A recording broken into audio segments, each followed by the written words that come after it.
Yeah. Thank you.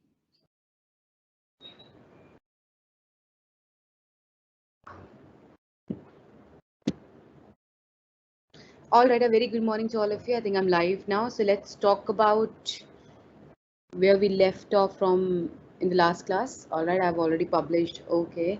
Good morning, Shefali. Pooja, yes, I hope that you know already. So we discussed about the idea we are done with shaded lines. We discussed the idea of how the short stories need to be considered, how we need to do narrative and connotative reading in the same context. What are we going to do quickly today? We are going to deal with the short stories and the drama part, and there is one more poetry which is left, so that is what we are going to deal with.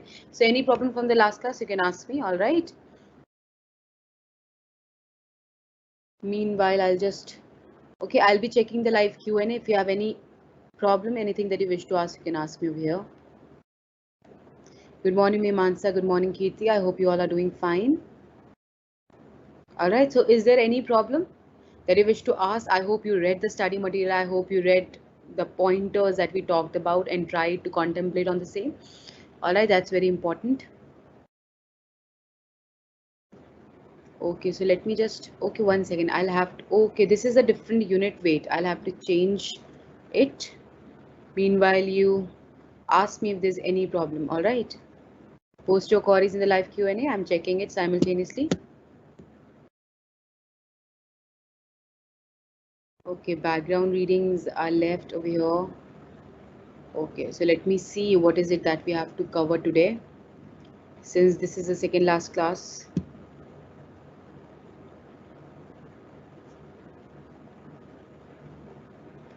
Any problem for what we have covered? Any problem in Amitabh Ghosh, Anita Desai, you can ask me. All right.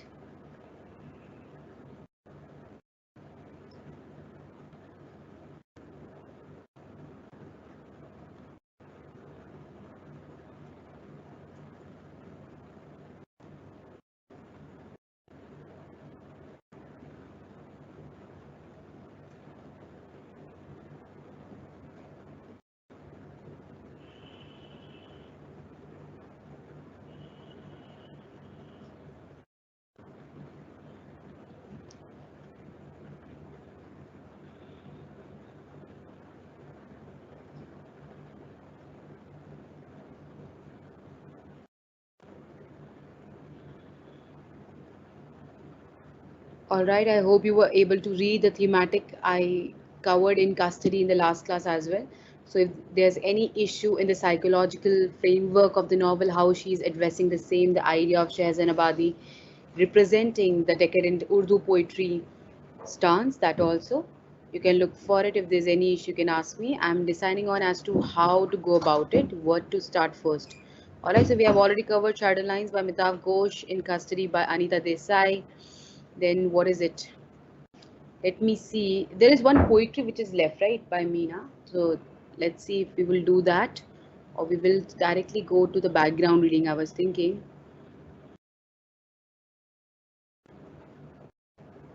And then whatever remains we will cover in the next class. That is the last one tomorrow. All right. So it's very important that you read what we have already covered. It's very important that you read what we have already covered and what we are yet to cover so that you can ask me relevant question. The time is limited. I'm just checking on to what parts do we have, as in, all right, just one second. I'll see on the Telegram group whether that has been shared or not.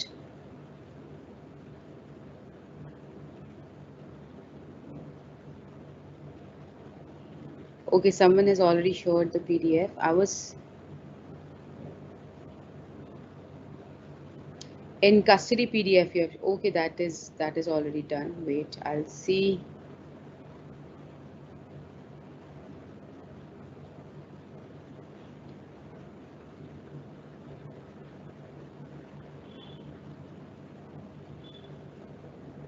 Okay, this unit has also been shared. I hope you have the study material for this one also. Short stories, unit 4. Let's start with this one. Okay.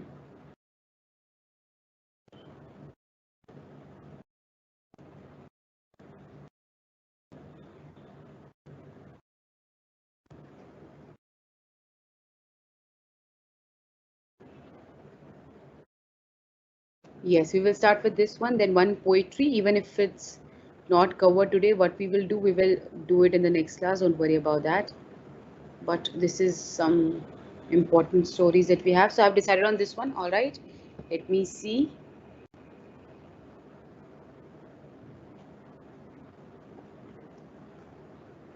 Good morning, Nidhi, Pooja, Admya, Roshni, Soumya, Nidhi, Tulsi, Vicky, Preeti. I hope you all are doing well. Shruti, Neetu, a very good morning to all of you.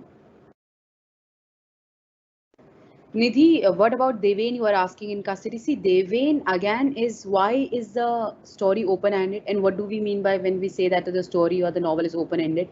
Open-ended means when you do not know what will happen next. I mean, the writer has not told you what is going to happen. It is for you to decide that what will happen. For example, in the idea of talking about the character of Devin, we already know that he will have to go back to his dreary life of being a Hindi lecturer in a college whereby he's not satisfied with his job. All right, but that is all that he can do. That is the best he can do. But still, he has some kind of hope that one day he will be able to pursue his passions. Yes, Nidhi.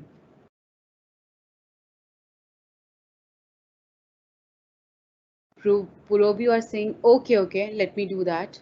Okay, I'll see to that. Yes, but we have to cover this short story first.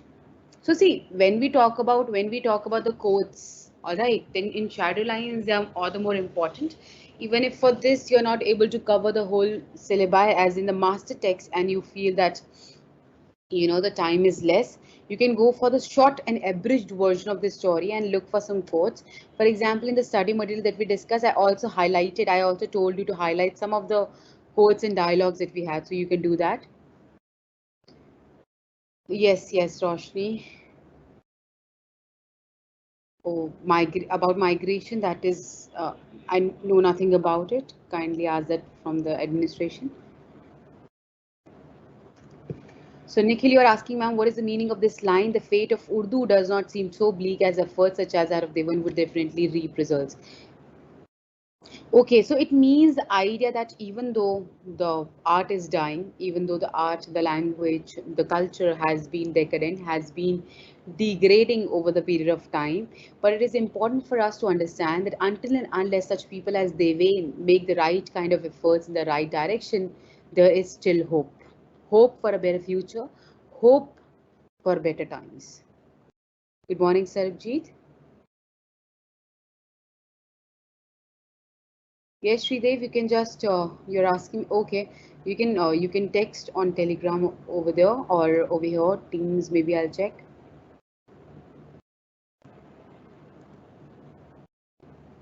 Good morning, Vidhi. Okay, someone is asking, does how does Devin find answer to the question of feeling relieved by the side if the dome? I think there has been some misspelling, which is not. What is it? Can you repeat your question kindly, properly? Over here, clearly, I cannot understand it. All right. Okay. That was all for custody. Let's talk about this. I hope the study material is visible to you. So we have four short stories by R.K. Narayan, Rohindran Mistry, Salman Rushdie, and Shashi Deshpande. So let's talk about R.K. Narayan. A Horse and Two Goats. That is the first story for Salman Rushdie. We have the free radio for Rohindran Mistry, swimming lessons. I think Rohindran Mistry swimming lessons you might have heard about. All right, and the Ghost of Firozabad, one of the famous work that he has written. Salman Rushdie is does not need an introduction. And Shashi Deshpande's intrusion. All right, let's begin with this. I think the study material has already been shared in the group, on the group.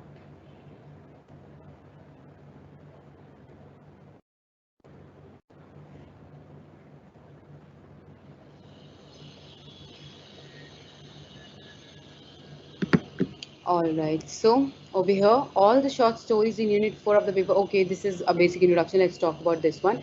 R.K. Narayan, A Horse and Two Goats. Introduction. The short story, A Horse and Two Goats, was first published in Indian newspaper, The Hindu, in Madras in 1960. Very basic introduction to the same. Okay, you can read this on your own. When you know a basics about how it was written, in what form it got generated, was it in episodic manner that it got published, or was it in one go that the novel got published. So that you can do. But other than that, it's completely fine if you skip this part.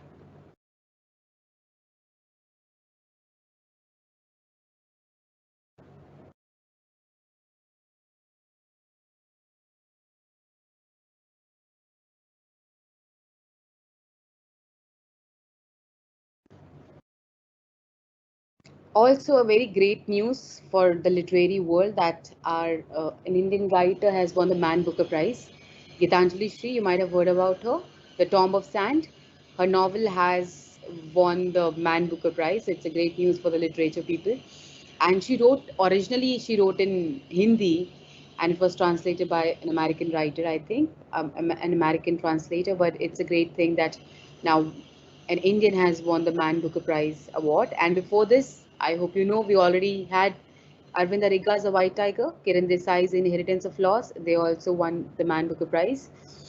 And Arundhati Roy's The God of Small Things. So it's a great news for all of us.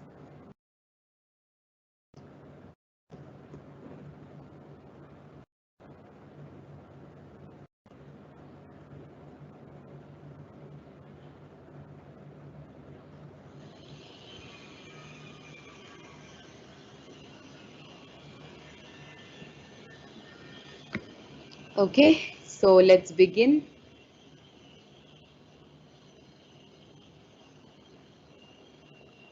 The story, so from page 17 to 18, it is just a reference that they have given. The story begins. So we are talking about The Horse and Two Goats by R.K. Narayan. So the story, R.K. Narayan is famous for what book?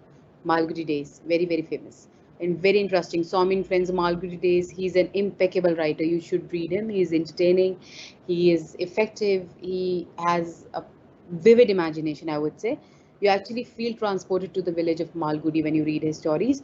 So the story begins with a description of the Ting village, of tiny village, I think this is a misprinting, of Kritam, Tamil for crown or coronet. It is a microscopic dot on the map of India. Microscopic means very small. Don't miss the gentle irony here, a grandiose name for a village of 30 houses made of mud and straw. So although the village is of Kritam, Tamil for crown or coronet, that is, the title in itself is in a way ironic because it's a very small village with only 30 houses, and still they have a grandeur name such as Kritam, which means in Tamil crown or coronet. All right. Only one house in the village is a brick and cement structure, and as was customary, is known as the big house. The village is unapproachable by motor, and the rough track leading to highways used by bullock carts. From references in the text, critics have identified the setting of the story to be between 1945 to 1960. Munni in the last house in the 4th Street. He is a goat herd who was once the owner of a flock of 40 sheep and goats. His day was spent taking his flock to a spot near the highway and letting the sheep and goat graze while he waited at the pedestal of a clay horse there. Now his flock has dwindled down to two goats. Notice how Alkin despite depicts the poverty of Muni and his wife without sentimentality. In the Spartan meal cooked by Muni's wife, his wife lit the domestic fire at dawn, boiled water in mud pot, threw in a handful of millet flour, added sugar, and gave him his first nourishment for the day. So, what are we talking about? That when Arkin is describing about the poverty of this couple, he's not having a sympathetic and condescending tone that, oh, such a pity that they are so poor. There is a kind of, Homeric or classical description of how, as if what they had was enough and what they had was the greatest thing that you can look forward and which tastes extremely great. All right, clear? Are you able to understand the context?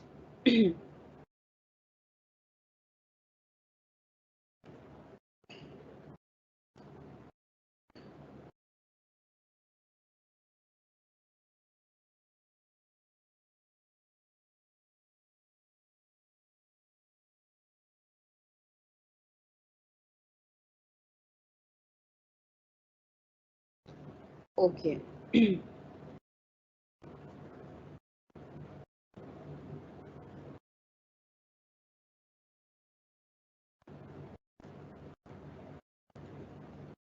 Then outside Muni's hut is a drumstick tree to which he ties his goat. his goats. One day, drumstick, I hope you know, it's an ingredient which is very prominent in sambar also. One day he shakes the tree and six drumsticks fall out. He rushes in to beg his wife to cook them in sauce. There is nothing in the kitchen, so Muni's wife scolds him for his unholy craving, but asks him to get some items from the village shop so that she can cook the drumsticks. At the shop, Muni waits for the shopkeeper to get into a good mood so that he can ask for the items. He takes things on credit and is afraid of being turned away. However, the shopkeeper does not relent and gives Muni just two of the items he needs, all the while taunting him about his inability to repay his outstanding debt. Feeling belittled, Muni blurts out that he will return the money once he receives it from his daughter, though everyone in the village knows that Muni and his wife are childless. The poor man feels shamed when people start to gather around him to watch the shopkeeper ridicule him. Disappointed, he returns home and asks his wife to sell the drumsticks. His wife is upset and orders him to take the goats out to graze and not return before evening.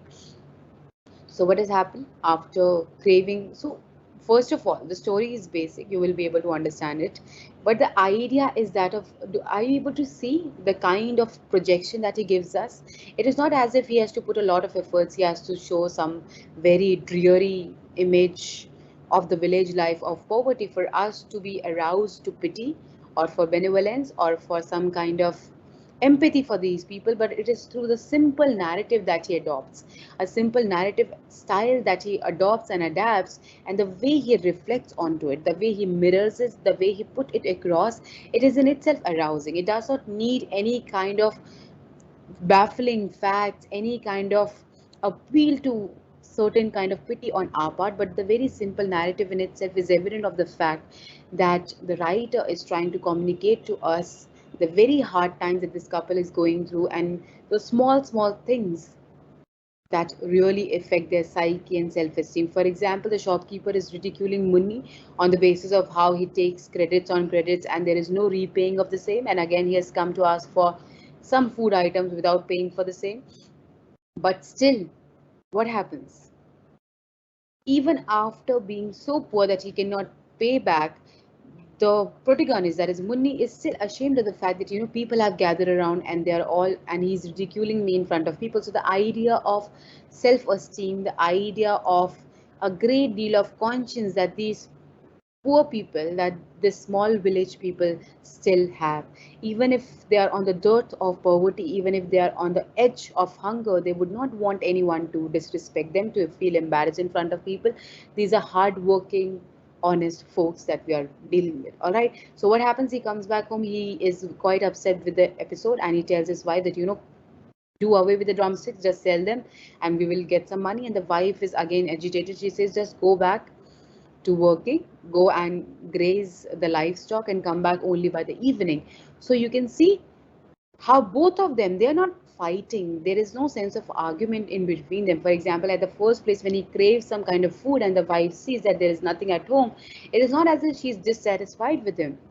All right, it is not as if she's dejected with him, but they both of them clearly understand the kind of financial crisis they are in, the kind of financial position that they have in the society, and both of them are showing a kind of dissent against each other out of pity as well. They have that kind of love and pure relationship, but they know that they cannot afford any kind of luxury because this becomes a luxury. So something which might be unimaginable for you, for example, having a fourth meal in a day or having three meals in a day, for they might just be having two meals, not even proper meals, but two times they are eating their food, and any time more than that is a luxury for them. So the idea of luxury, which is different for everyone, the idea of perspective, which is different for everyone. So we talked about the three P's. I hope you remember that: the idea of perception, then the prism, then the perspective that you form. Clear? This is how you have to go about it. Then let's continue.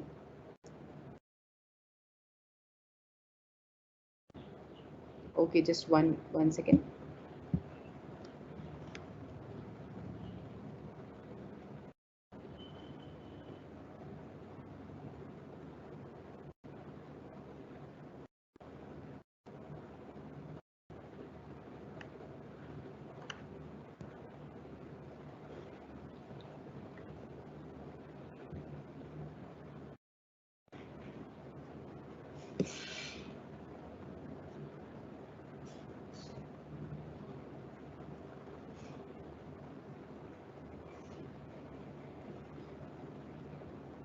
Yes, Shruti, it's a Telegram group that we have. Can anyone post the link again? I'll show it over here. Shruti, there is a Telegram group that we have. Yes, I think Study Matlab would be fine for the short stories. You can look up the stories. They're all very, very interesting. All right, you can look up for the stories on your own. Okay, Nikita, great that you read about it. Daisy Rockwell translated in English. Yes, Sadia, very good. Okay, Kevin, you are saying Kritam is pronounced as Gridam. Gridam. All right. Okay, all right. In Tamil, you are saying? All right, Gridam. Okay, thank you. Okay, Roshni, great that you have read Malgudi Days. Good. Very good, Nidhi, that you read it beforehand. Nikita, I think you will find it on your dashboard. Yes, that is where you can find the record lectures. Good morning, Nikita. Yes, Tara by Mahesh Dattani, as that is also there, but let's cover this one. Let's see what all we can do.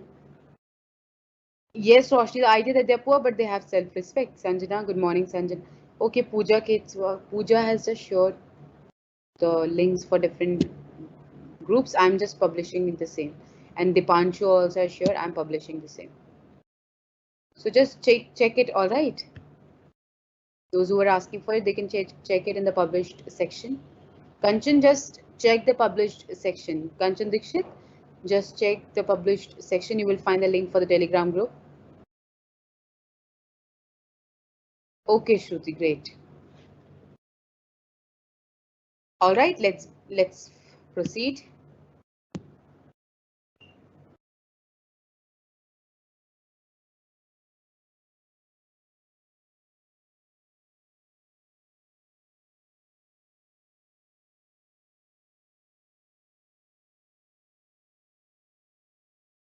Memories of his comparatively prosperous days fill his mind on his way to the highway. So, one more thing you will see in this humane depiction of R.K. Narayan. I've always felt this for R.K. Narayan, that whenever I read a story of R.K. Narayan, and I think you might be able to relate to me, that you always feel that there is so much vividness and realism in how he describes things.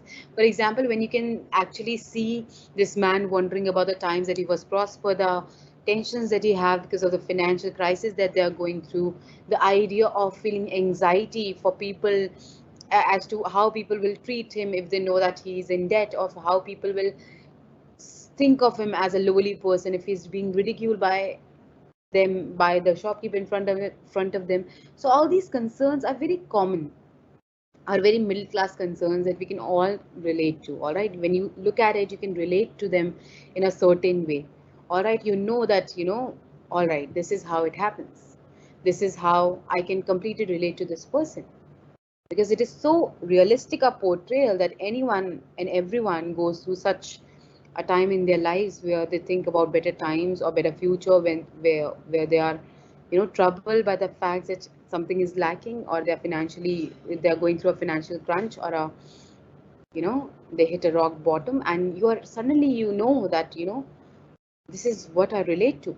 So this idea of realistic portrayal, this idea of humane portrayal of characters, which make you relate to them so easily that it's effortless in every which way possible. Okay, Vidhi, great that you read it all. Okay, good morning, Anjali.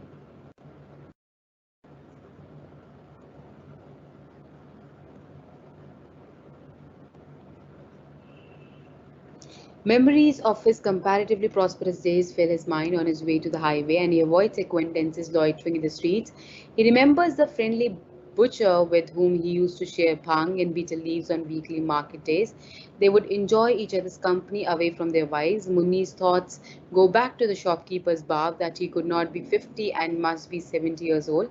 This sets off a defeatist train of thoughts where he feels that he only wanted to be summoned by God. His two goats feel like a burden to him, but then he worries about what will happen to his old wife once he is dead. So the idea of suddenly giving up on life, suddenly thinking that it is better off that if I die, if I get away from all the troubles that I'm facing, because death seems easier than living.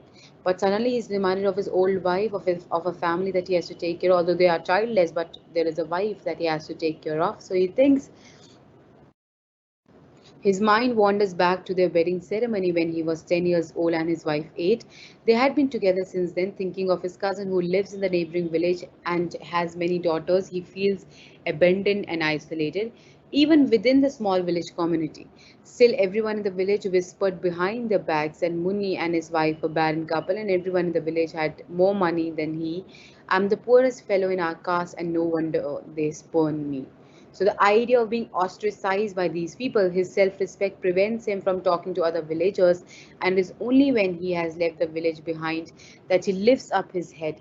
He goes and sits at his usual spot at the foot of the clay horse, away from the suffocating environment in the village and his nagging wife. He likes to watch the trucks pass by, feeling a sense of belonging to a larger world.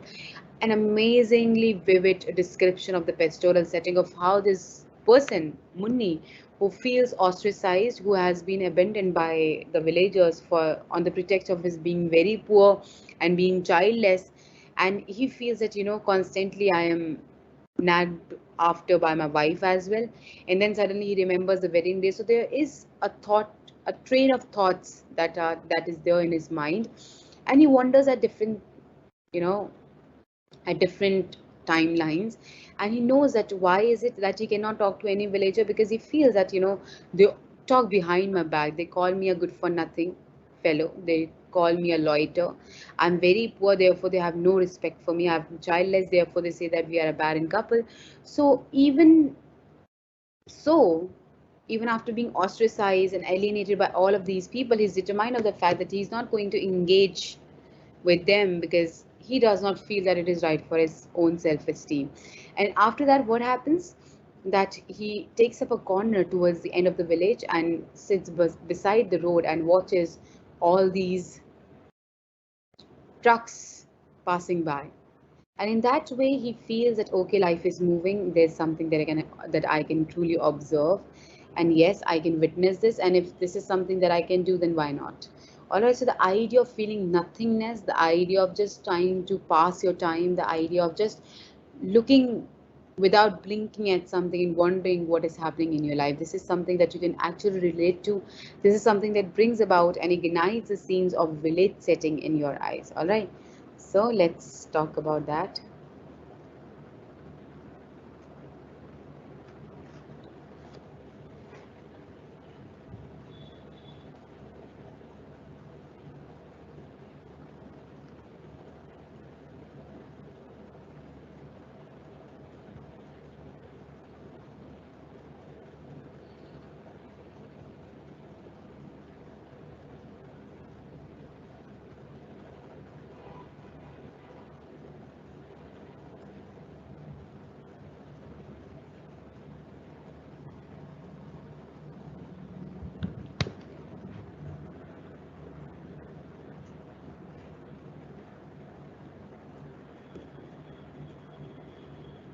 Able to understand the pretext? Are you able to understand the context and pretext both?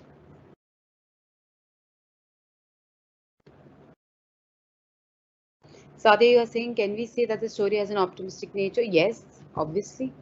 There is optimism. I'm not saying that poverty should be romanticized, that it should be elevated. There is nothing of nobility in poverty, because those who are suffering are suffering. We have no excuse for the same. It is only from our privileged power position and privileged viewpoint that we can say that there is nobility in village life in pastoral settings, but we actually have to understand the struggles of these people. All right, but yes, there is optimism. Roshni, you can say, yes, ma'am, we can relate to the story of Ark and Narayan. They are really realistic, therefore they become very interesting when we read it. Yes, Roshni, very true.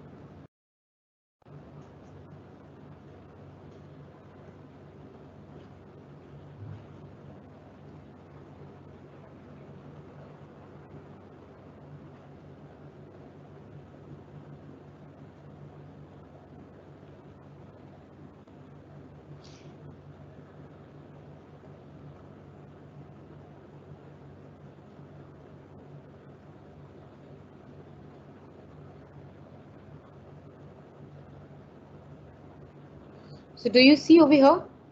Why is Muni overjoyed at finding the drumsticks? Describe the big house in the village of Gridham.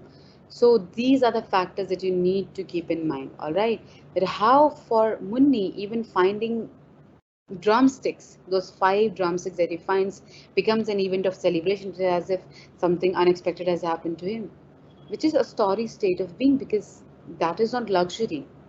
All right, this should be the basics that they should have been provided very easily, but that is not the circumstances. All right, then let's talk about, okay.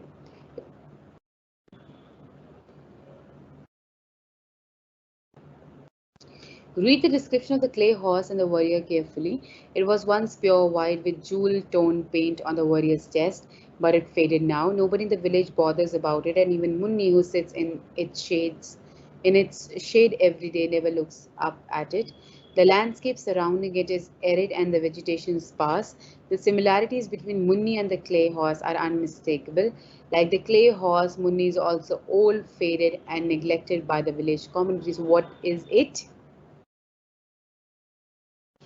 Are you able to understand this? The idea of comparison, the idea of dichotomy, the idea of parallel being drawn between the clay horse and the figure of Munni, which has also been neglected by the villagers. Munni waits at the pedestal, not willing to go home before sunset.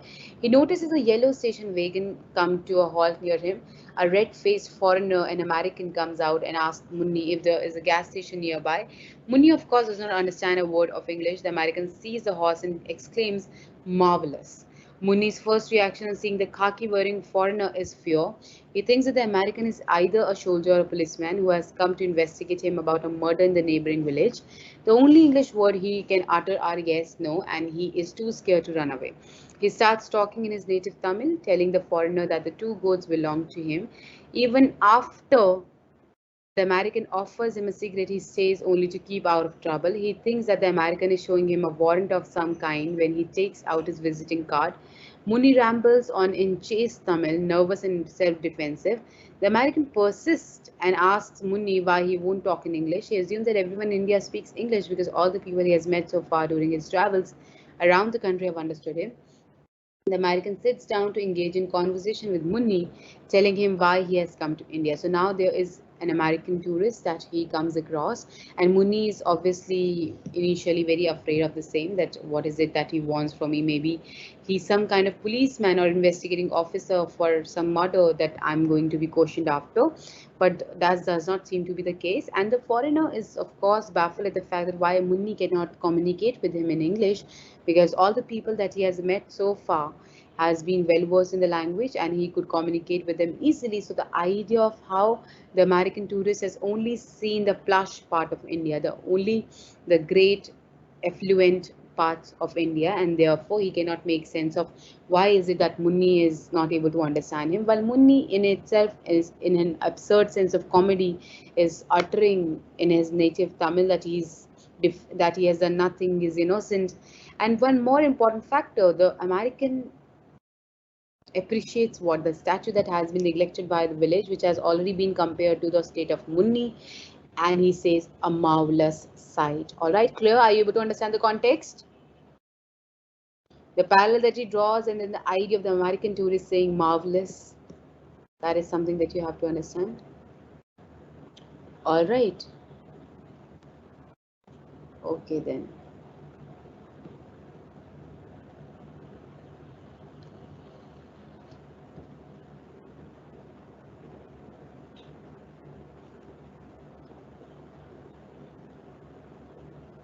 All right, just okay. So look at the imageries. I hope you will be able to understand. Just read it once again and see for yourself if you are able to understand it. Very simple story.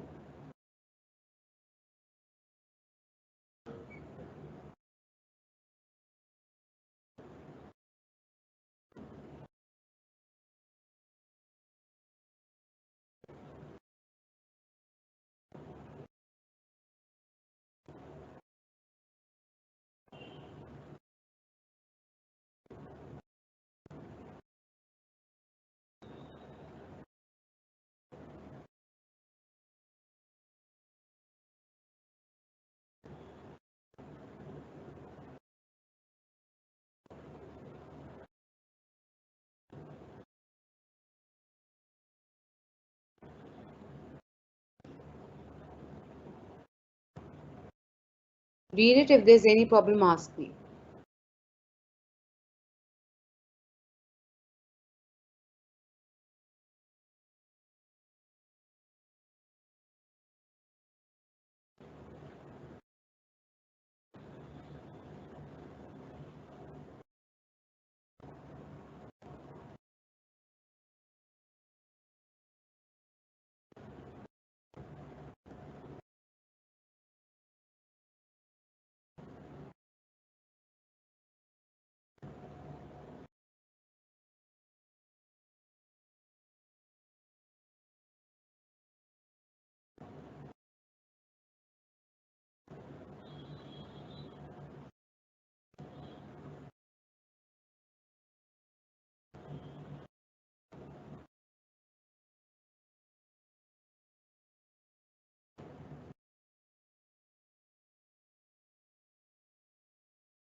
Okay, Prachi has added that the horse is the Indian culture, which is neglected by us and it becomes blurry. Yes, that can also be one of the understanding. Very good.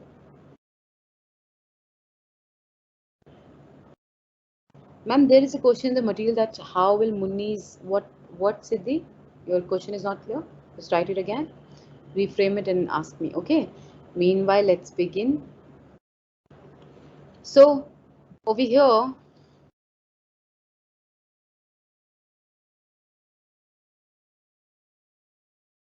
you see last August, this is the American speaking that why he has come to India.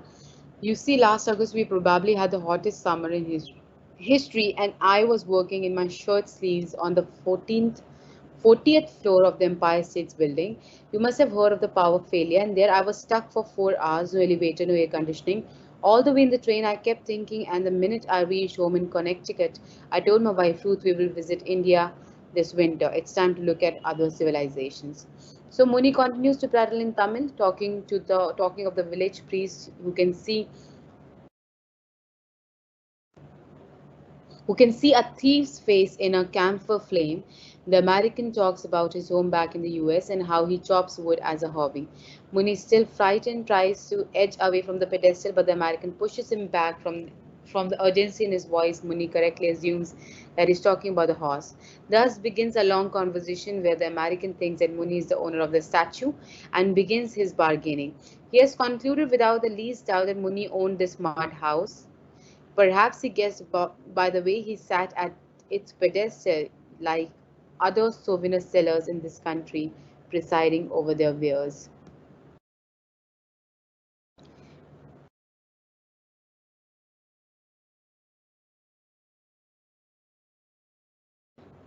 Relieved that the subject matter has changed to the clay horse, Muni begins to narrate tales his grandfather told him. The American, though fascinated by the rustic, earthy, and pure sound of the Muni's Tamil, is convinced it is nothing but sales talk. Muni is Munni, in a touching passage, tells the American why he cannot speak the Parangi language, as the endearingly calls it. He opens his heart to the foreigner, talking about the childhood spent laboring in the fields, with the festival of Pongal being the only time he was allowed to play near the water tank. So, what happens over here? That the American is convinced about the fact that it is Munni who owns the horse statue, and he wishes to buy the same. And there is a history that he's coming from, and that he talks about with Munni, All right. So he says that, can you tell me about the history? And he's fascinated by the way he speaks. He's fascinated by the way he speaks. And there is an absurd confusion because now Munni is speaking in Tamil and he cannot understand a word. And even though his sound is very earthly and humane,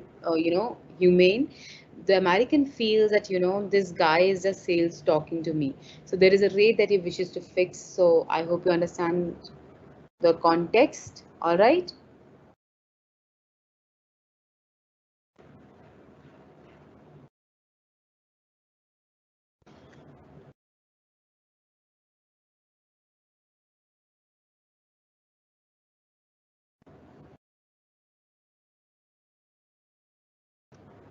Very simple and interesting story. I hope you will all enjoy this one.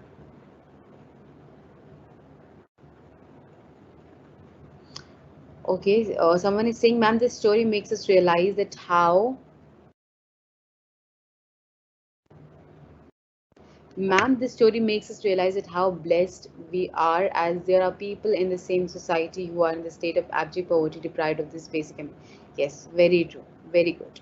The idea is not that of just showing us one phase of what this country is about, but it is also about telling us that there are other parallel realities that exist. For example, for us, maybe our problems are the biggest. For example, weather might become the biggest problem in our life, but what about others who cannot even survive or do not even have enough to live through? All right.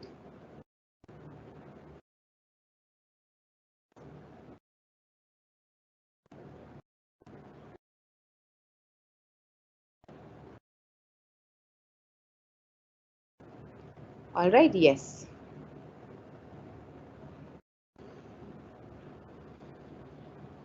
Let's begin.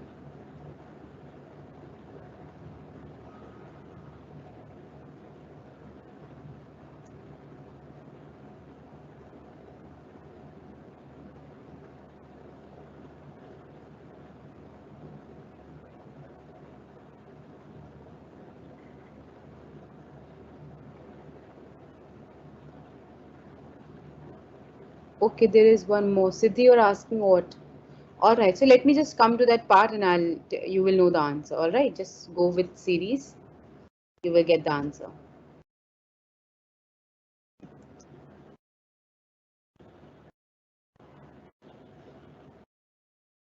All right. So just read what we have already done till now, so that you understand it. Just read it first.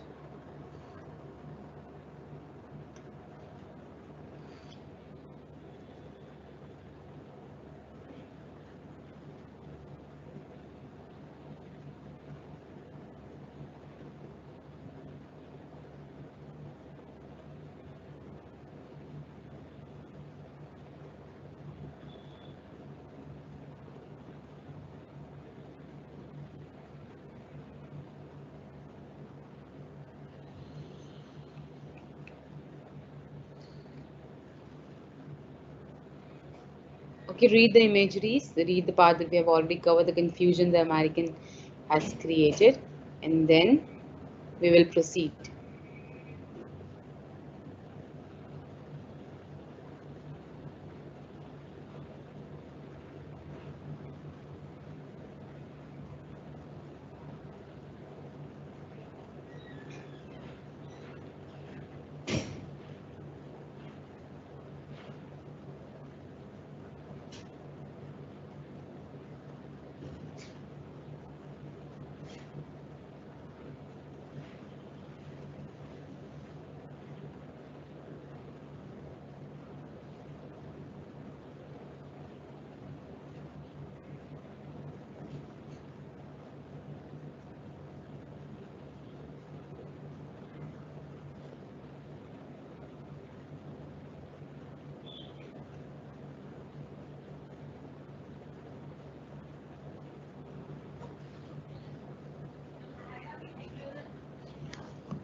So, yes, let us look at that.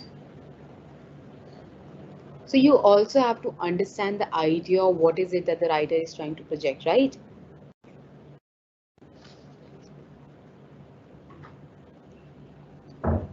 Let me just see, there are a few things that I have to add over here. Meanwhile, just read on.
Roshni was saying, yes, Muni finds connections with the American rather than the villagers who live with him. Very right. The idea of him forming a bond with someone, he was able to form a bond with someone that he barely knew, and he was alienated by his own people, but he could feel a sense of belonging with this person. Very good. Yes, Prachi, difference of culture is a great divider between individuals.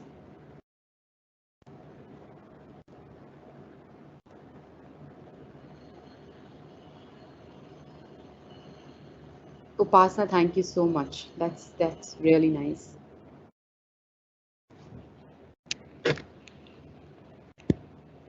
That you were relevantly able to gain something out of it, that you feel that I was great with you. That makes me very happy. I hope you all do well. That is what I want. No matter what happens, I just want you to become great, successful people and know you can do that. Do it, and you will do it definitely. So don't worry about that.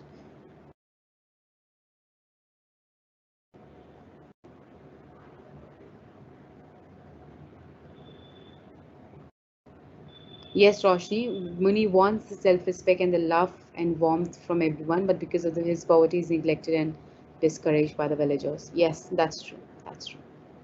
Very good. That all of you are able to critically think about it is the greatest thing ever, because this is what we are trying to do over here.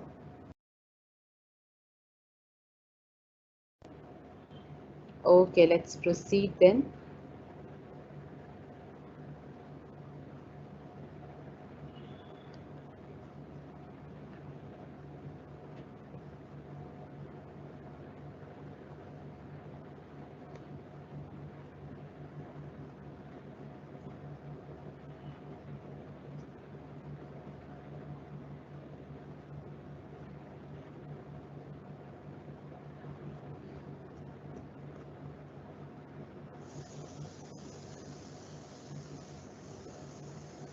Roshni is saying the story denotes difference between the higher class and the middle class very effectively. Yes, that's right.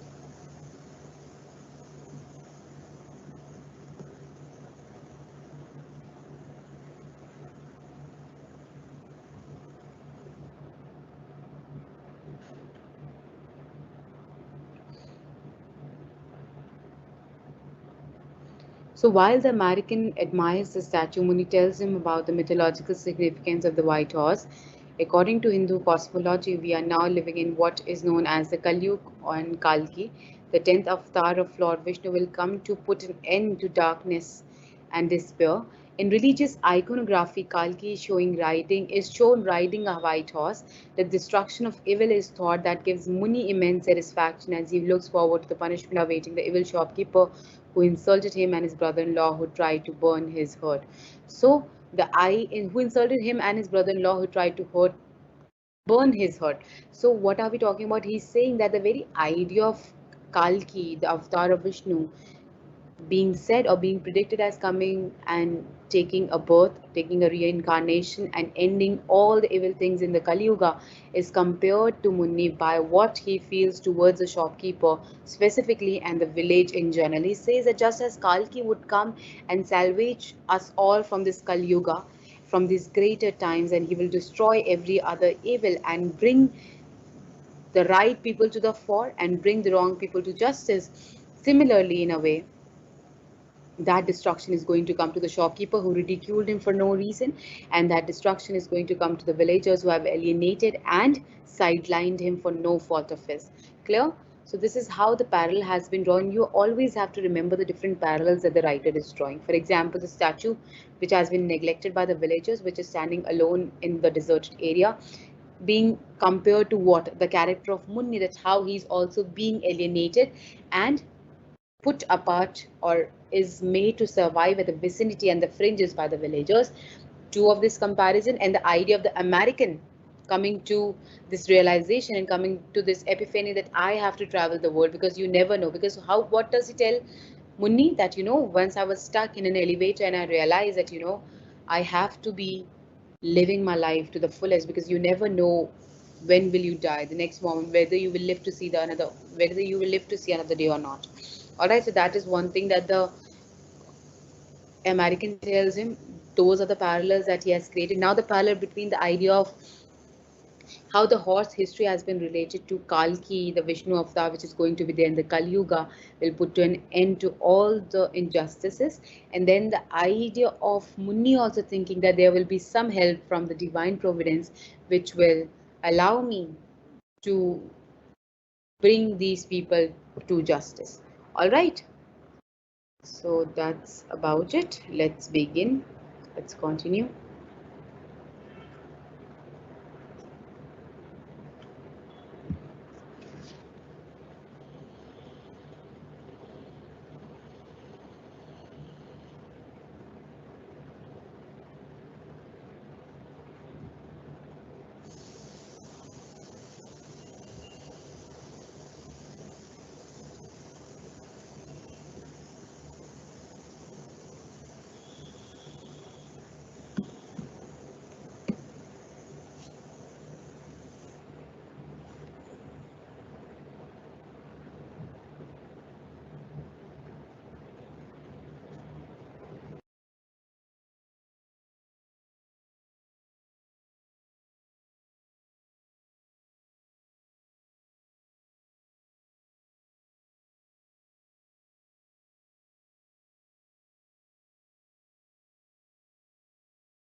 Okay, thank you so much, Nikita, for such great words for me.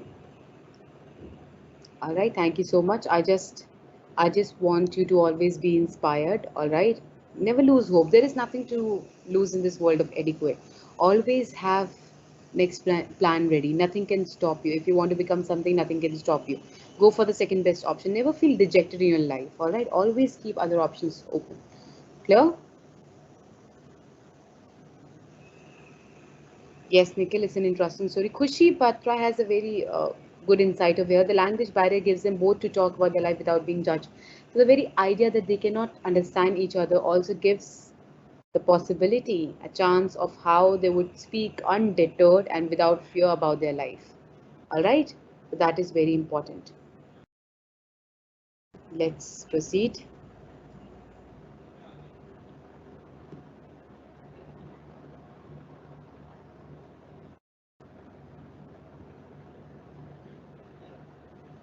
The significance of the white horse, you understand that Kalki will come riding in a white horse. So while the American talks about his home back in US and his plans to keep the horse in the middle of his drawing room, Muni is lost in imagining the end of the world as taught by the priest in the village temple. Forgetting that the American is from another culture, he asks him, "Do you know when will it happen?" Don't miss the comedy here. While Munni goes on with his lengthy discourse on the first avatar of Vishnu, the American is trying to convince Munni that he's not wealthy but a modest businessman. Munni tells the American the tale of Matsya, the fish, the first incarnation of Vishnu, and Varaha, his second avatar, who lifted the earth out of the ocean when the demon Haranyaksa tried to destroy it. Muni's extreme poverty and difficult life has not dampened his faith in God, and his belief in touching God will always save us whenever we are troubled by evil beings. Don't miss the sad irony in Muni's memory of the theatrical performances organized in his village. I was always goddess Lakshmi and they dressed me in a brocade sari loaned from the big house. So the idea of how there is some sort of comedy as well in the fact that Munni starts to tutor him in the avatars of Vishnu, that, do you know about the Mitsya, the fish? This is what will happen. And he asks him that, do you know that when will this end of the world will happen, and when will Kalki be reincarnated? Do you have any idea? He forgets about the fact that it's an American that he's talking to, while the American is trying to convince him that do not ask for a very exaggerated rate. I'm a modest businessman. I don't have that much of money. So the comedy arises due to the fact that they both are discussing two various and very different topics. One is talking about the commercial idea of buying that thing from him, and the other is completely unaware of the fact and is talking about Hindu mythology with the American guy. So the comedy of how they were able to not understand, but still they were able to talk their hearts out, both of them. The American, oblivious to the subject of Muni's narration, talks about his coffee trade, his sales graph, his desire to buy more time on TV or for his advertisements and sponsor some show. He offers Muni 100 rupees for the clay horse. Muni, by now completely immersed in the recollections and has moved on to the epics, the Ramayana and the Mahabharata. From a mention of Lord Krishna's role in Mahabharata, he jumps to Krishna's exploits as a child, his killing of the serpent Kalia, and the demoness Putana, as narrated in Bhagavata Purana. Alright. By this time, both Munni and American are on totally different track. Munni, filled with gratitude towards the American who has stopped talking, starts inquiring about his children. With utter naivety, he asks the American, "It is difficult to find a son-in-law in your country also." Misinterpreting Muni's interrogative tone, the foreigner takes out a 100 rupees note from his wallet and offers it to him, thinking that the American is asking for change. Muni informs him about the village headman, who is the only man who can help him. Muni seems to be somehow aware that the headman of his village has a lot of money buried under the floor of his puja room. He is reminded of the fact that the headman always goes mad on seeing him because he believes that Muni goats have wrecked his pumpkin wine. Observing Muni's glancing at the two goats, the American, as a courtesy, pets them, and Muni's thrilled. Now the truth dawned on the old man. His dream of a lifetime was about to be realized. He understood the red man was actually making an offer for the goats. Muni has always dreamt of opening a small shop at the spot next to the highway, selling refreshments like nuts and coconut waters to travelers. Taking the money offered by the American, Muni leaves, but not before appealing to him to wait before he is out of sight, lest the goats follow him back home. Believing that Muni has gone to fetch help to remove the horse from his pedestal, the American waits for some time, and Muni does not come. He takes the help of some truck drivers who load the horse on the station wagon and give him some gasoline. Excited, Muni rushes home to share the good news with his wife. She is sure that he has stolen the money, and to compound the suspicion, the two goats are heard bleating outside. Muni goes out and scolds the animal as his wife threatens to return to her parents' home if the police come after him. So what has happened? The American has paid Muni the money for the white horse statue, but he thinks it is actually for the goats that he has paid it. And he says that, wait for me to get vanished from the site, because if they see me and they see that you're taking them away, they might not want to leave and they might follow me back home. So it is important that I leave first. Alright, so this is what he says and leaves, but he realizes that the goats have come back home, and the wife, thinking that he has stolen the money, says that I'm going to go back to my parental house if the police comes inquiring about you. Then what happens? So in towards the end, what happens that it is Munni who is able to gain the money without even losing out on his goats. So the idea of how this good man wanted a small house wanted a small house, a small life, and a means of basic sustenance. So he always wanted to open a small shackety shop outside or on the outskirts of the road, so that he could sell some nuts and coconut water as refreshment to the bypassers, and with this money he will be able to do so. All right. So after that point of time, he will realize that how gods have been smiling on him, how there has been help from some source or the other. So it is not as if it is always bleak and helpless situation for them. It can be good for them as well, because it proves to be good for him at this point of time, right? All right. So then this is the end of the story. I hope you like that one. Let's start with the next one.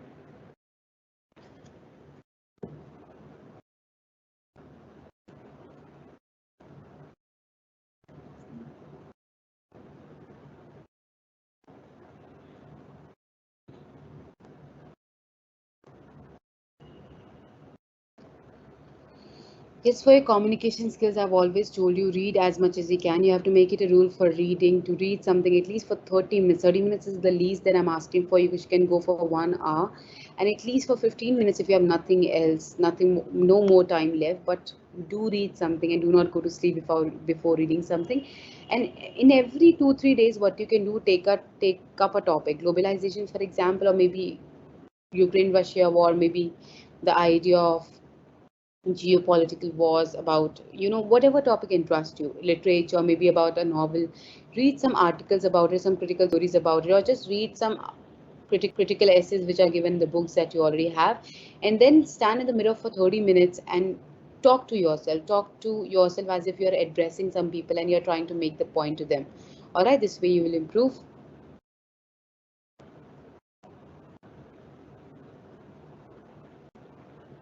Very good, Nikita. The idea of how you are saying that, ma'am, in the last semester we talked we talked about the idea of last semester, that how language has become a barrier in communication, but here is shown that even though you don't know a specific language, still you can communicate at least. Yes, very good.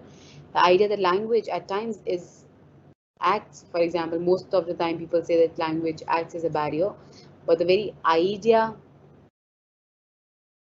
of language as becoming a plus point here, all right, it's a win-win situation for all of them. Ritika, you are saying the story tells us that how we need always be hopeful because we don't know what will come next or tomorrow will bring to us, right? So someone is asking, ma'am, what does the title indicate? The title, the horse and two goats. The title in itself, and now I think that is clear to you. A horse and two goats. What is the horse that we are talking about? The white horse that was sold to the American, supposedly according to the American perspective, and the white horse which came of use to Muni because finally he got the money to establish his own shop, and the two goats, obviously the goats which belong to Dukhi. So the idea, Muni, so the idea of both of these things playing momentous and poignant role in the story. They are the one who bring about the turn of events. So that is the significance, and that is what they indicate. Great, Ritika. I hope you work on that. Good. So let's begin with Salman Rushdie Free Radio.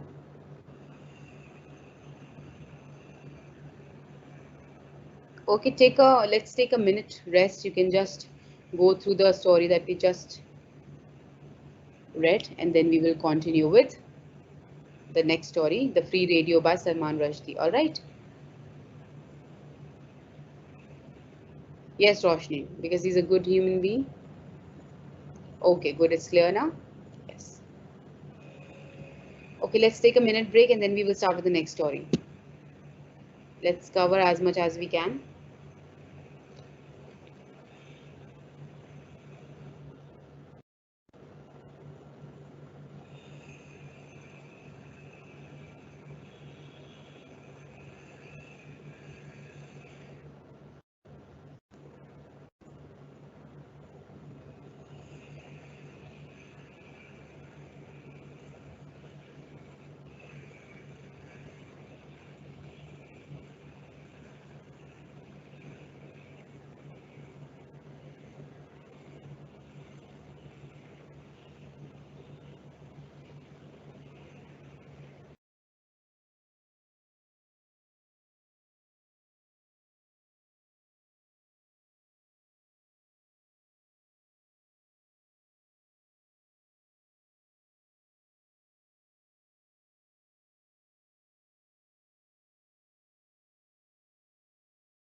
All right, so let's begin with the next one, The Free Radio by Salman Rushdie.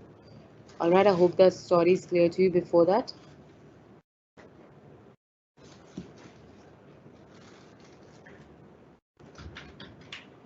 Nivodita, you are saying the story tells us that if we remain positive during negative times, some good will happen in the end. Yes, right. Asa, you're asking what is the meaning of coercion? Coercion means when you're forcing someone, when you are superimposing something on someone. All right, let's begin with the next one, The Free Radio by Salman Rushdie.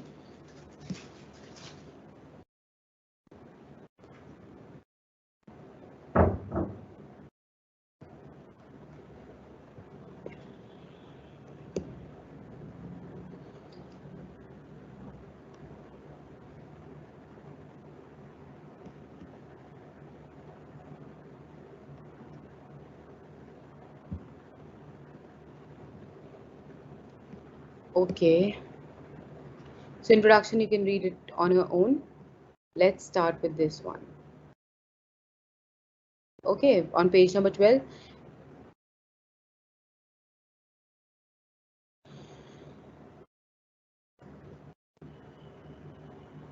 Okay, let's also talk about the little bit about the historical background so that you will get an idea of what it is about. So, in 1951, India's population was around 360. This is the talk of emergency that you will be mentioning. India's population was around 360 millions and estimated to grow 5 lakh people every year. The same year, India became the first country to launch a national family planning program with a focus on rural areas. Door-to-door campaigning, TV, radio, and the newspaper advertisements and monetary incentives were some of the state-sponsored strategies used to encourage people to have smaller families. R.A. Gopal Swamy, India's lead demographer, suggested mass sterilization to be the best method to tackle the problem of overpopulation. Politicians began to link the idea of economic development to population control, and the first to 5 years plans in India had modest budget allocation for family planning. So over here, then come to this one. Okay, from here. Towards the end of this passage, the emergency 25th June 1975 to 21st March 1977 also witnessed the rise of Sanjay Gandhi, the Prime Minister's younger son. Though he did not hold any official position, he came up with this own 5 point program to eradicate poverty, namely Each One Teach One, abolition of caste, family planning, a ban on dowry, and tree planting. His compulsory sterilization campaign was part of a larger poverty eradication program. Before the emergency, only states had the authority to take decisions in the area of family planning. However, on her son's insistence, Indira Gandhi amended the constitution, and the Constitution Act of 1976 gave the central government the right to execute family planning programs.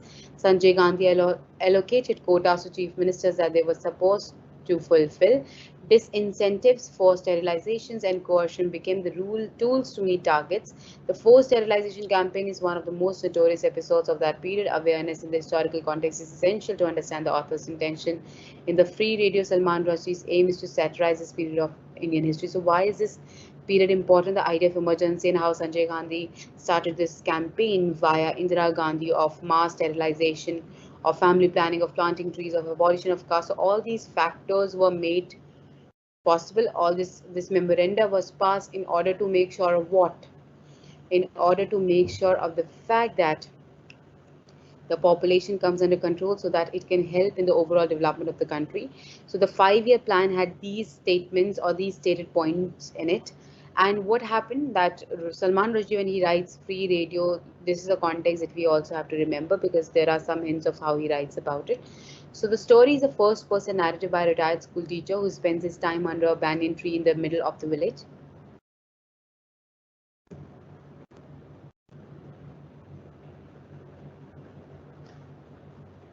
The story is a first person narrative by a retired school teacher who spends his time under a banyan tree in the middle of the village, watching things happening around him. It tells the story of Ramani the rickshaw puller and the thief's widow. Narrated by a retired school teacher, the first line piques our interest. We all knew nothing good would happen to him while the thief's widow had her claws dug into his flesh. Ramani the rickshaw puller falls in love with the thief's widow who is impoverished and has 5 children. Her husband hasn't left behind a penny for her. From the beginning, the narrator disapproves of the thief's widow, who is 10 years older than young Ramani. Note how the narrator draws attention to his old age, reminding the reader of his concern for Ramani. The narrator has known Ramani since he was a child and taught him in school. The widow was attractive, no point denying. In a sort of heart-vicious way, she was all right, but in her mentality that was rotten. So Ramani, the rickshaw puller, falls in love with this woman who is a widow, and her husband was what, a thief, and did not leave behind any penny for them. Okay, then come to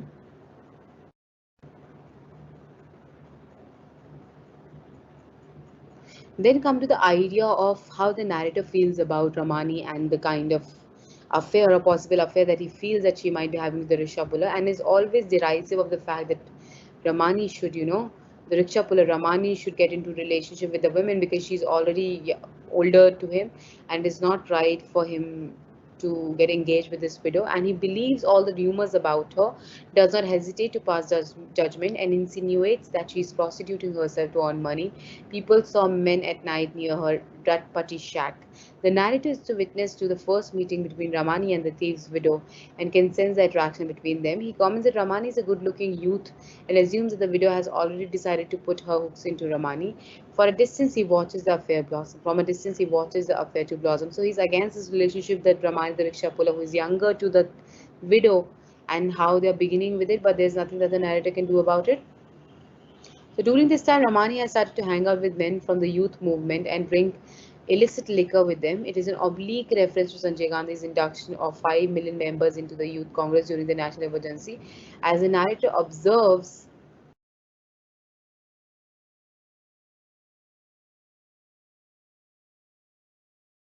one second, voice. As the narrator observed, this was a time that the state emergency and these friends were not peaceful persons, there were stories of beating up. So the narrator decides to intervene. Okay, over here, Ramani new friends flatter him, preparing him to a famous, comparing him to a famous Bollywood stars. The narrator is disappointed to know that Ramani head is now filled with movie dreams. He blames the thief's widow for shamelessly encouraging Ramani to dream. The narrator decides to intervene and prevent Ramani from coming to harm. One day he sees the widow visit the Banya shop and calls out to her. He urges her to leave Ramani alone. He says, Ramani, the rickshaw boy, is dear to me, and you must find some person of your own age, or better still, go to the widow's ashram in Banaras and spend the rest of your life there in holy prayer, thanking God that the widow burning is now illegal. You must have noted that throughout the story, the narrator uses deprecatory, deprecatory widow's thief and never calls a woman by name. He exposes his prejudices thinking by the reference to the practice of widow burning. The widow retaliates sharply, calling the narrator Mr. Teacher Sahib retired and taunting him with the news that Ramani has already proposed to her, but she has declined because she does not want any more children. So the idea is that of how the narrator is full of prejudices and stereotypes, and the kind of language he uses is that of not of an educated person, and he should not have had that kind of reservations, but that we can also understand is coming from a deep sense of protectiveness that he feels towards Ramani, who he has taught from the very childhood. Therefore, there is some kind of fatherly affection that he might feels towards him. So therefore, he's making such claims. So are you able to understand the context that there is this rickshaw puller Ramani who falls in love with this widow, who the narrator is against? The affair is not very, you know, very likable to the narrator, and therefore he wishes to stop it. And the widow informs to a baffled narrator that, he has already proposed to me, Ramani has already proposed to me, but it is me who has denied because I do not want any children.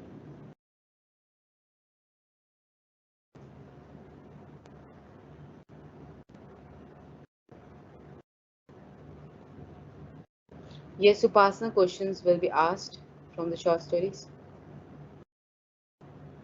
Yes, right. Midnight Children, one of the famous book. Why? Because it won the Booker of the Bookers. Okay, good, Roshni. Yes. Roshni, you're saying the free radio tells us about the problem faced by the common people during emergency. Yes. So let's read further on.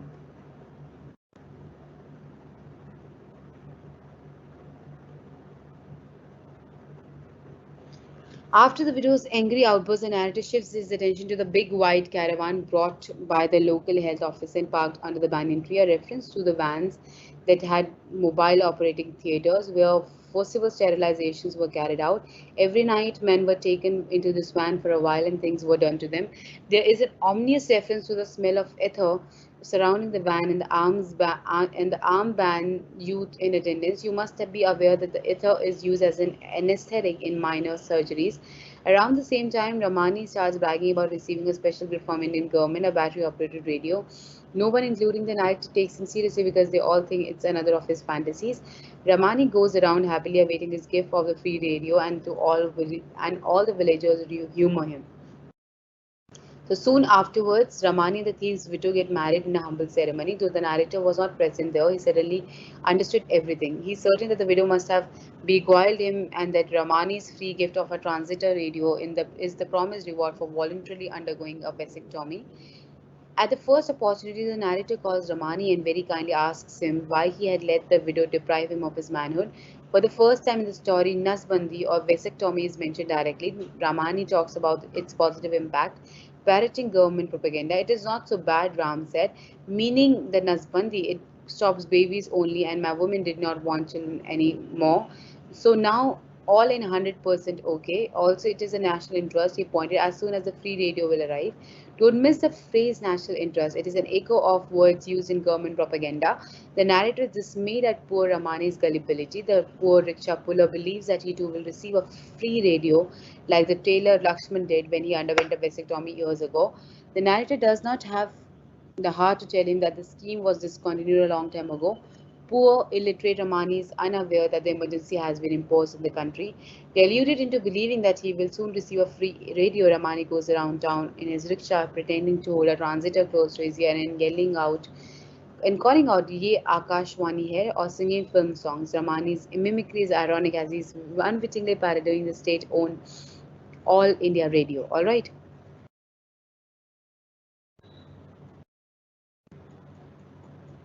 So after that, there is a process of how he becomes happy and lives on in this kind of illusion all through his life.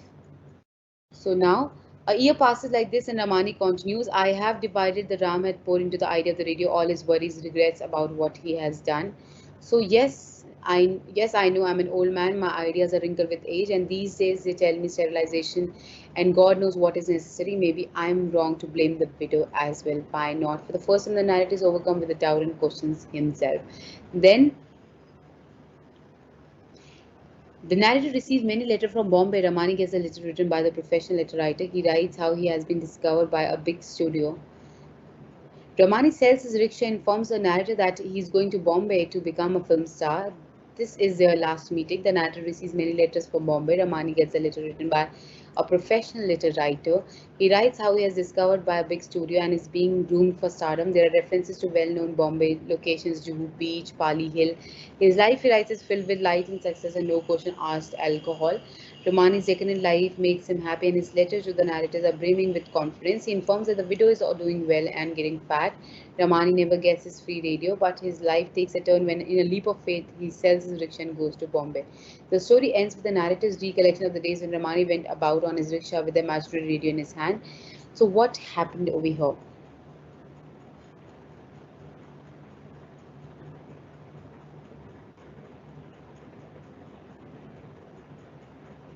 Okay, just read one more incident over here. This will give you a sense of what we just came through. The narrator is not present when Ramani, accompanied by his wife, goes to collect his radio. He hears from other witnesses how Ramani was roughed up and unceremoniously thrown out of the van by his drinking friends. All this while the thief's widow remains seated and in the rickshaw with the five children. For the first time, the narrator overcome with doubt and questions himself. Ramani sells his rickshaw and informs the narrator that he's going to Bombay to become a film star in their last meeting. So what happens? There is a turn of events for Ramani, even though he's being fooled by the government that you will be getting a free radio. A technique or a scheme which has expired already years before, but he's not aware of the same. Therefore, he's not able to make full comprehension of the same situation. All right, so let's talk about.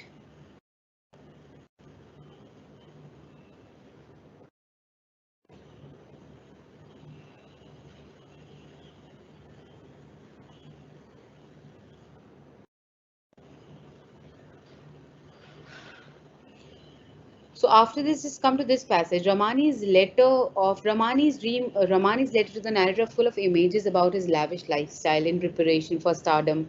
As if he is at a geographical distance and outside the narrator's view, there is no way to know if his details about his life are true or not. Spending the days in the sun and sand hotel at Juhu Beach and buying a house in Pali Hills. Having known Ramani long term, the narrator ends the story with the recollection of the huge mad energy with which he had poured into the act of conjuring reality. So the idea of how Ramani, this man who is a victim of both the system and his own is a victim of both the system and his own way of life, is fooled into believing that he will get a radio, but when he does not get a radio and finally he decides he's being roughed up and being wronged by all the people who are present there, he decides to sell his rickshaw and go to Bombay to make it big as a film star. And he writes all these letters to the writer that, I have been discovered by a big house, I'm going to become a movie star, the widow has grown fat, and this is what I'm doing, I'm living in these five-star houses, in these five-star hotels I'm staying in. So the writer, the narrator, but there is no way of knowing whether he's telling the truth or not.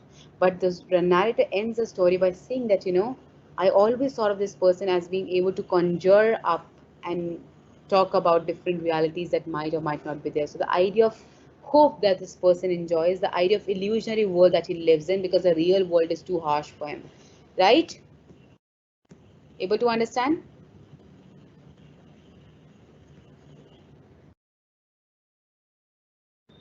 Is it clear to you? So you can read it on your own also, the whole story of the study material. You should refer to it. It's amazing. I mean, in a way that you will be able to understand everything. So the free radio is a political allegory. That let's read some few passages of this one as well. Okay. In this story, the free radio is a potent symbol of state coercion used to manipulate poor individuals. In the early 1970s, men were given cash incentives like a day's salary to undergo a vasectomy, or items like saris in plastic buckets at mass sterilization campaign. So the idea of free radio is a potent symbol of state coercion. That is, you try to fool the public by either giving them some kind of gifts, by making false promises and such. So these are the state strategies that they employ in order to get the best out of everyone, in order to make fool of the gullible public who do not know whether it's for real or for just for promise sake. All right, I hope that's clear to you. Any problem you can ask me. I'm checking the live Q&A. Any commentaries, any problem that you have, post that in the live Q&A. We will be finishing off with whatever remains in the next one. All right, we will try to finish up, sum it up. You have to read the whole of it. All right, you have to read the whole study material. Try to read the master text as well. Any problem, ask me. I'm checking the live Q&A. Any commentaries, any comments, any analysis that you have to make, you can do that.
All right, then let's call it a day.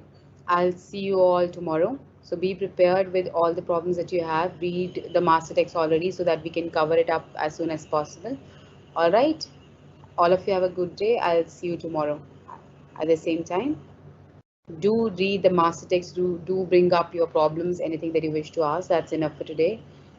All right. So all of you have a good day.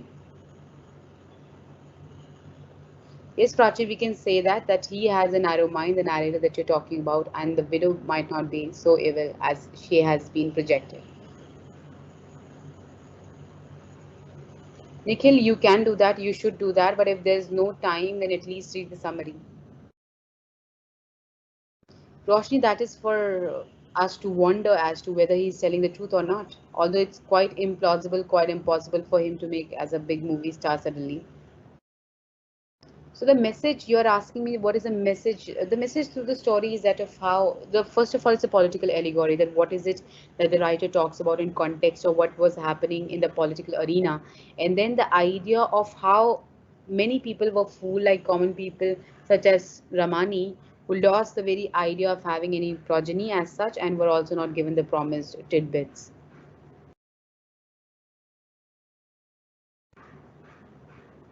All of you have a great day. All right, take care. I'll see you tomorrow. Okay.